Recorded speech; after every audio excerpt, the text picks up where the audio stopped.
শুরু করো।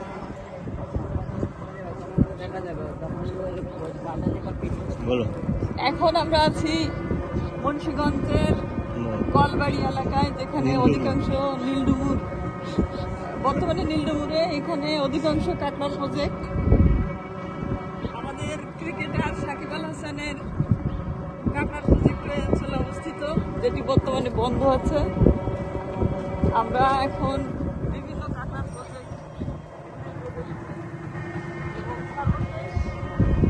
এই অঞ্চলের সর্বশেষ যে পয়েন্ট সুন্দরবনের যাওয়ার নীলডুমুর, তার ওপাশে আছে গাবুরা, যে গ্রামের সমস্ত লোক বনদস্যু হিসেবে পরিচিত। অন্যান্য অঞ্চলের লোকেরা সেই নীলডুমুরের গাবুরা ইউনিয়নের বিখ্যাত ডাকাতদেরকে অগ্রিম টাকা দিয়ে সুন্দরবনের বিভিন্ন কাজে যায়। তবে এখানকার সবচেয়ে সুন্দর ব্যাপার হলো এখানে জাপানি কাঁকড়ার প্রজেক্ট আছে, যে প্রজেক্টে সরাসরি আমরা কাঁকড়া তাদেরকে দেই, তারা এখান থেকে বিদেশে নিয়ে যায়। একটা অদ্ভুত রপ্তানি প্রক্রিয়াকরণ ব্যাপার, যেটা আমাকে মুগ্ধ করেছে।